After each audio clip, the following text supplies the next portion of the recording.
जय हिंद, जोहार झारखंड। मैं शमशाद आलम। आज जिस मुद्दे पे बात करने वाले हैं, मुद्दा है जयराम महतो अंतर्राष्ट्रीय महिला दिवस के मौका पर महिलाओं से एक वादा किया, एक कमिटमेंट किया कि अगली बार जब सदन की कार्रवाई प्रारंभ होगी तो आपका ये मुद्दा जो है कि हम सदन में उठाएंगे। वो कौन सा मुद्दा है, इसी मुद्दा पर आज बात करेंगे। और अंतर्राष्ट्रीय महिला दिवस के मौके पर कई ऐसा सभा को संबोधन करते हुए जयराम महतो ने क्या कहा, महिलाओं को क्या कहा, ये भी बात करेंगे। तो चलिए चलते हैं और विस्तार रूप से सारी बात को समझते हैं। आप लोग वीडियो में अंत तक बने रहिएगा।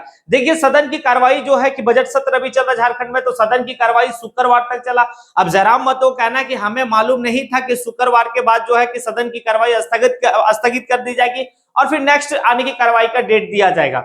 हमें ये बात अगर मालूम होता तो हम जो है कि शुक्रवार को ही जो है कि सदन की कार्रवाई में हम इस मुद्दा को उठाते, महिलाओं की आरक्षण की मुद्दा उठाते, जो झारखंड में एक बहुत बड़ा मुद्दा है।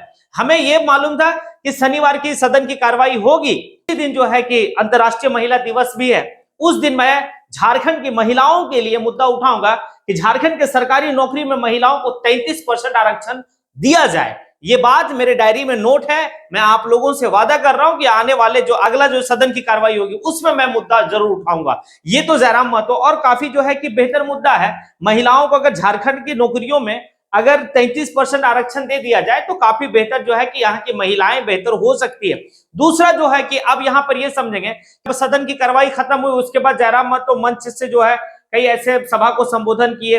अब सभा को संबोधन किया अंतर्राष्ट्रीय महिला दिवस के मौका पर, तो कुछ ऐसे जगह जहां पर लोग जो है कि खनन को लेकर जो है कि काफी ज्यादा आक्रोश में, महिलाएं आंदोलन में बैठी हुई, महिलाएं कितना दिन से जो है कि भूख हड़ताल पर बैठी हुई, तो वहां पर जाके जयराम महतो ने मंच को साझा किया। मंच में साझा करने के बाद बोला इस बात को कि अब आपको जो है कि अपनी ताकत को पहचानना होगा, झारखंड में अपनी जमीन को बचाना होगा। वहां पर उन्होंने एक उदाहरण दिया कि एक व्यक्ति का उम्र जो होता है वो 70 से 80 साल होता है, लेकिन एक जमीन का उम्र मतलब हमारे दादा परदादा छरदादा जितने भी हैं और हमारे कई ऐसे मतलब पीढ़ी है जो उस जमीन पे जो है कि अपना अनाज उगा के खा सकता है। आखिर हमारी जमीन को जो लूटा जा रहा, इस बात को लेकर जो है कि वहां पर बैठे तमाम जो महिलाएं थी, जो बूढ़ी थी, जो माताएं थी, वो सभी लोगों को जयराम महतो ने कहा कि आप जो है कि अब अपने आप को पहचान कर जो है कि अपनी लड़ाई को खुद लड़े और आप सशक्त होकर लड़े। तो ये बात तो बिल्कुल जो है कि अंतर्राष्ट्रीय महिला दिवस के मौके पर अगर इस तरह की अगर स्पीच दी जा रही है जयराम महतो,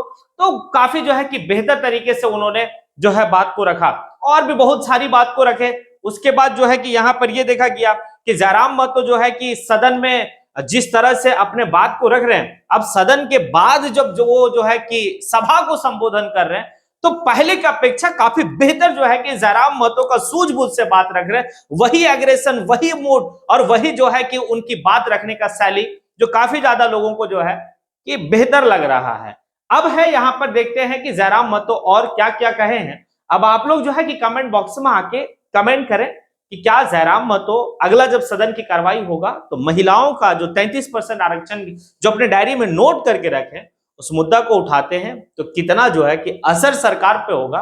ये क्या लगता है आप लोगों को? अपना प्रतिक्रिया देंगे और साथ ही साथ जयराम महतो जो है कि सभा को संबोधन करते हुए क्या क्या बोले हैं अपने मंच में, मतलब मंच से, वो इस बात को आप जरूर सुने।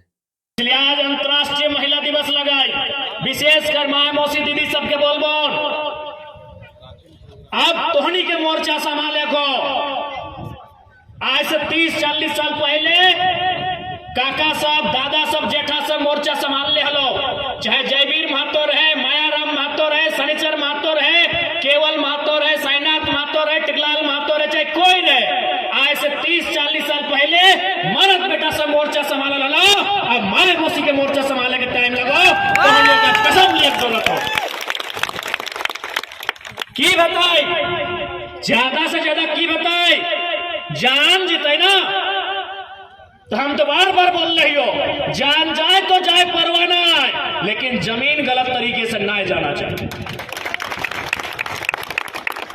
एक इंसान की आयु 60 साल 70 साल इतने ना, ए दादी 60 70 80 साल ना, जमीनिया कितना हजार साल से बप्पा दादा परदादा से होकर से ऊपर से हो, एक बाद भी जमीनवा कितना दिन तक हमने पास रातों गिनाए। यानी जान से बढ़ के तोर जमीनवा लगो, जान जीते जाए भी परवाह ना है। ऐसे भी हमने जान दाए के इस राज के बनवा लिए, लेकिन आज अगर पिछू हट गया तो जैसे यहाँ पिछू हट जैसे यहाँ 30,000 करोड़ के टेंडर हो। खेला समझे है तो कि आखिर कि डीसीएसपी कहे कुदले आवा तुम 30,000 करोड़ के टेंडर हो। अगर वो 1% भी खर्चा कर दिला 1%, 30,000 के 1% कितना भेवा है? 10% यानी 3,000, 1% यानी 300 करोड़ रुपया मायने भेवा है। यदि इस प्रोजेक्ट के 1% रुपया भी अगर वो थाना, डीएसपी, एसपी, एसएसपी और बोल सीएमओ अगर 300 करोड़ भी खर्चा कर दिला तो ये सब गोली बारूद बम लेके जनता के मारे आए जितो। ये असली मकसद हो। अगर 300 करोड़ के टेंडर रहते लो ना तो कोई इंटरेस्ट ना लेते लो। यहाँ टेंडर 3,000 करोड़ रुपया के हो और इंसान ये पैसा ये धन दौलत में इतना पागल भय गल हो, इतना अंधा भय गल हो कि अखनी के महिला सबके इतना रोदुआ में घर द्वार छोड़ के मेहरारू सब बैठ लेते, छोटे छोटे छुआ लेके बैठ लेते, अखनी के दिखाई नहीं देगा। टाका के चक्कर में अखनी अंधा भय गल हो। तो आज अगर अखनी के दिखाई नहीं दे रहा है तो हमनियो भूल लेवे सामने वाला क्या लगाए। क्योंकि जब भारत देश आजाद नहीं भेल है तब से हमारे बाप दादा इस जमीन में जोत कोड़ कर रहा है, ऐसे तो पीछू ना हटे वाला है।